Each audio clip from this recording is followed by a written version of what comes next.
Hello guys, welcome back to my YouTube channel.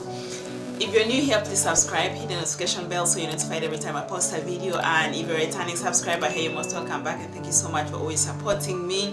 May God bless you abundantly. So today I'll be talking about the hardest subject I had to survive in medical school. I know most of my followers are medical students as well, they're doctors, and I would wish to hear your opinion on the hardest that you had to survive. And for me, I can say is pathophysiology. I mean, pathophysiology is one of those that I had to survive in my earliest days because it was hard for me and yet I could not ignore it. Yeah, I faced some hard subjects as well that I could ignore, like psychiatry. It was hard for me, but I decided that I'm not going to pay my attention to you, so just rest there. Yeah, but for patho, you had to totally pay attention to the teacher. You had to make sure that you're passing you're passing all your classes. And we had, I can't say she was very difficult. No, she was actually a very understanding lady, but she just wanted you to be on board with her. Yeah, she was this kind of people that were very strict for their classes. Like, you must give me the information. I need the information from you. Like, you cannot come to my classes without preparing for the classes. And yes, speaking about pathophysiology, I can't also stop mentioning physiology as well. Subjects like biochemistry, I was okay with them. Subjects like pharmacology, they were okay with me. But when it came to physiology, pathophysiology, just that, even in second year, I remember just giving my all just for physiology. So the first and biggest mistake I made was treating patho like a giant list of facts that I had to memorize. So it was like having disease A and symptoms B, C, D. It was boring and overwhelming, and our brains ain't built for that as well, because my breakthrough came when I started seeing it not as a memorization but as a storytelling. So every disease is a story happening in the body, and every story has, of course, the cast, the character, the setting, the conflict, and the resolution. And just to think of the body as a very beautiful complex, the cells are the citizens, the blood, the vessels, the highways, the heart is the power plant, and therefore that really just gave me a better understanding of the pathophysiology. And every time I went in that aspect, it was much more easier. So I did not have to go with the mindset of anemia. Okay, with anemia, the patient has to have a dry skin, has to have dry lips, has to have this kind of things, or sometimes can go to as far as jaundice, this and this and this and this. That in itself, you might actually pass the exam to just that kind of information. But if you're not bringing it in a systemic way, you might find it boring with time, and you just decide to drop it off, like not pay much attention to it. So that was the first mistake that I made. So coming to the place of understanding pathophysiology as storytelling, how did this help me? When it came to diseases like myocardial infarction, I had to start seeing the setting. I mean, where does this start from? It starts from the coronary arteries. These are the tiny highways that are supplying the heart cells with the blood. And eventually, of course, the blood has the oxygen and the nutrients that the cells need to continue growing. So if there is a problem with this coronary artery, what is going to happen? So the inciting incident, I mean, what problem exactly are we talking about? Maybe we're talking about atherosclerosis. And yeah, maybe atherosclerosis is happening, little plaques are building up in these blood vessels, they're causing issues, they're causing confusion, and therefore your body as something that really is beautiful, and the Lord built it in a way that it can actually defend you. Your body is going to take action and build up something, so they're all going to respond. Much as there is that there's that build up that is happening in the cell, it means that it's going to build up with time and blood will stop flowing to where it's supposed to flow. Yeah, it means that blood is not going to flow from point A to point B, which is like from the coronary arteries to the maybe anterior of the blood of the heart itself. And with that, the citizens or the cardiomyocytes are just going to suffer for it. And if they're not finding that blood, it means they're not getting the oxygen that they need. And if they're not getting the oxygen that they need, it means that ischemia is going to happen. I mean, out of hypoxia, that is the lack of oxygen that is happening. And with that, it will start dying. So noticing that pathophysiology is just that storytelling just made patho a bit, it made it eventually interesting for me, other than just saying that, okay, myocardial infarction, the patient will have pain that maybe is in this particular location of their body, and maybe if they are doing this kind of exercise it's going to pain them more, and if they take this kind of medication it's going to help them, this one will not help them.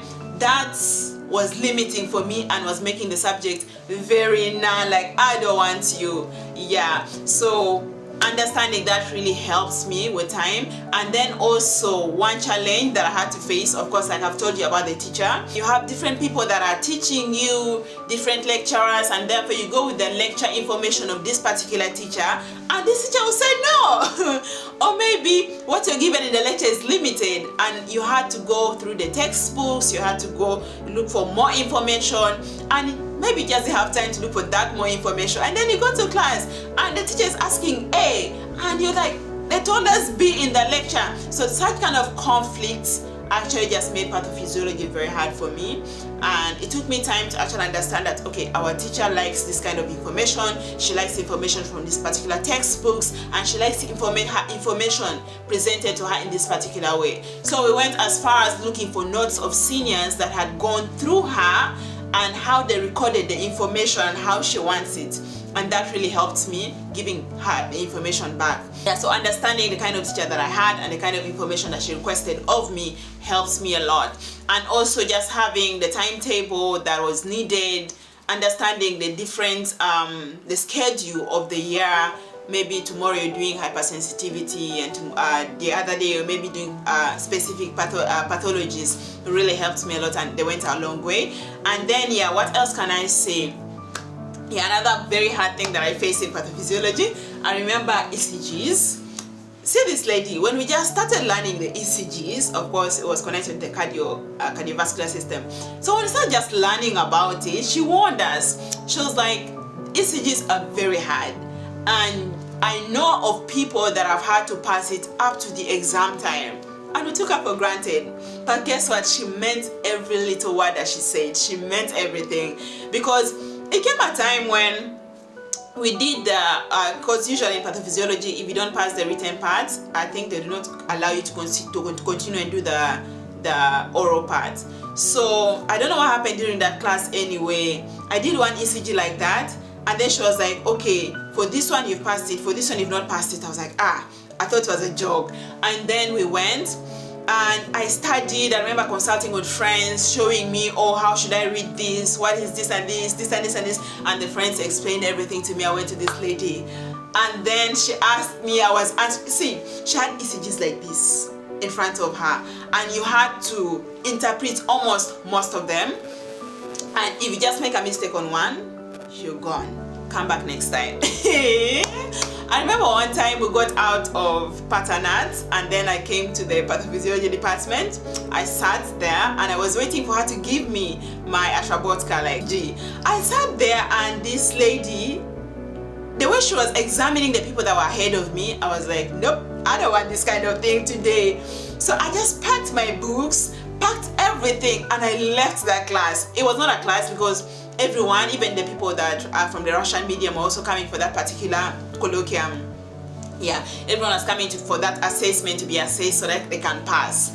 Yeah, so everyone there had the same issue as me. So as soon as I reached there and I saw what they were going through, I changed my mind. I was like, no, I'm not doing this. I just went back home.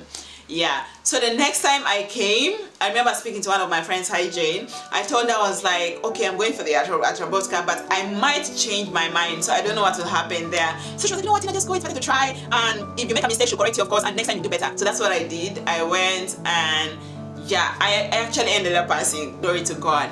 So yeah, so my issues were still back to the way the teacher wants the information, because different textbooks have different information, and if you read it in this particular way and present it to her, she might not agree to it.